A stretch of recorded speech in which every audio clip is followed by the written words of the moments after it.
doing it in their system the way it's been done for the longest time hasn't gotten liberty-minded people anywhere. No, I we have to agree with concentrate. you. I mean, I agree with you that the mode of Gandhi saying no in many different ways every day is one of the surest ways to stop these people. I mean, we want to stop globalization, stop buying foreign goods like the Indians did to the British. So I agree with you there, and I'm not saying you're wrong.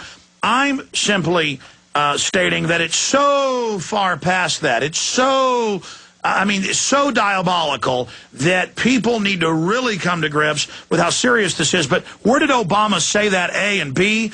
Can you play the whole clip again? Okay, here it is. I don't know where it came from, but I'm sure if you look at it's on YouTube, and I'm sure if you look up the exact quote, you'll find it. You've got one of the best teams out there for research. We're just two guys doing a radio show. No, sure, we'll find it. We'll find it. Go ahead and play the clip. Play the full clip.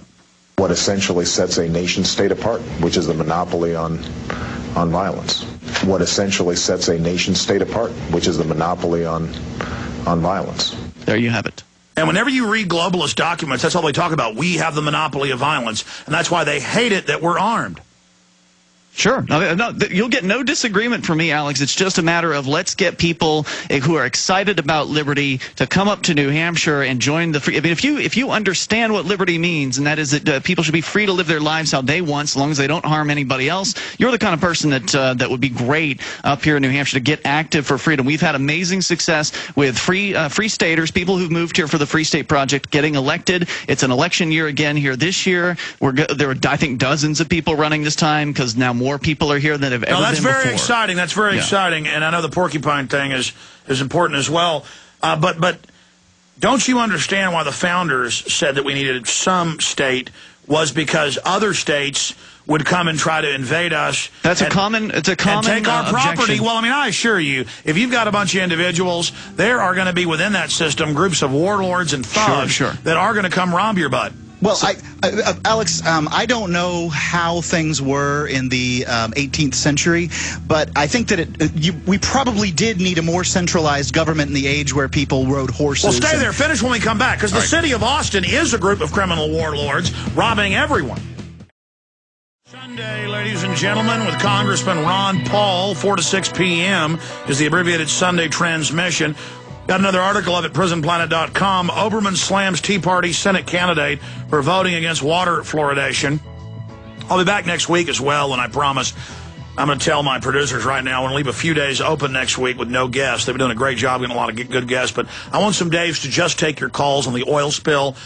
It's clear listeners want to discuss this. It's important.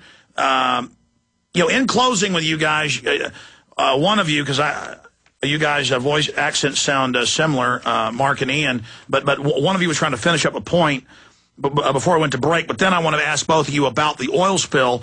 Another indicator, another proof, just like Katrina and everything else, the government cannot and will not help you. Any money that they end up spending will be stolen by their cronies. Well, that's because they're a criminal gang. As you mentioned about Austin, it's not just Austin. It's every city, every town, every state, and the federal government. They're all criminal. They're the most successful gang in a given geographic area. That's what the government is. And so the fear that you were talking about before, this fear of, well, what if there's no coercive government anymore? If we get rid of the violent monopoly, then what about the other violent monopolies around the world coming in and raiding and pillaging and etc. And the answer to that is that, as Mark mentioned before, there's wide gun ownership in the United States. And if you look back with Hitler and why he didn't invade Switzerland, it's because people own guns in Switzerland and they just didn't want to mess with that. I totally agree with you. More guns, less crime. And private protection agencies. The government's big selling point is, well, we're here to protect you. But if you actually look at their own Supreme Court decisions over and over again, they've ruled that they have no obligation to protect you. So even if some foreign country does roll in here and the government's still here, they're not going to protect you. So are you even against a county where you elect a sheriff and then you tell the sheriff, these are the guys we think are good deputies and aren't thugs? I want to have competing sheriffs. I want to have competition and protection where people can actually choose the kind of protection that they want to buy in the marketplace. Bring competition and you get better service. Instead of these corrupt cops, you get better service. So you're saying like have neighborhood associations where you opt in and then that neighborhood has the security it chooses. That's a great idea. And then who do you take, say, a guy who's caught killing a 5-year-old girl? Who do you take him to?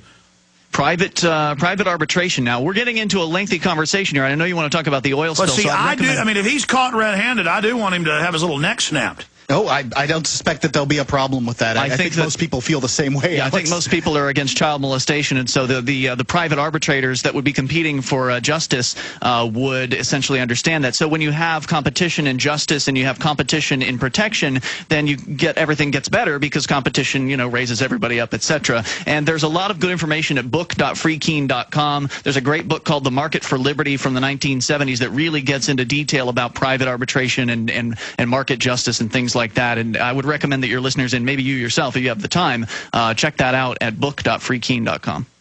Absolutely, gentlemen. And what are some of the other websites? Oh, well, freekeene.com is my blog site, and that's where a lot of the activism is happening up here. People can also go to gcnlive.com and listen to the streams. There's also a Genesis iPhone app that's free that has all the talk shows, including mine there, and Free Talk Live, and you guys are on 6 days a week, just like I am. Well, it's been a really interesting conversation. I look forward to being on your show again and you coming back here so we can debate this. Where do you see the oil spill going in closing? I see it going all over the Gulf. I wouldn't. The oil spill is more your billowhack. You're the research guy. You've got the team for it. And I would really ask you, what do you think? Did the government do this, Alex? All the evidence points at it. We can't conclusively prove it, or it was complete negligence, because you never have people on the rigs, the managers, the engineers, cussing at BP people for 2 weeks in front of. There's all these witnesses in the Coast Guard hearing. If they were saying this is going to blow up, you can't order us to do this, they should have said no, so they're still guilty as well. But the BP execs need to get in serious trouble for this. Gentlemen, thank you for joining us. God bless you. Just say no to government, Alex. Just say no. Absolutely, buddy. I'm just fighting for the Republic here, just trying to wake people up. Retransmission starts now. Stay with us. Great job, crew.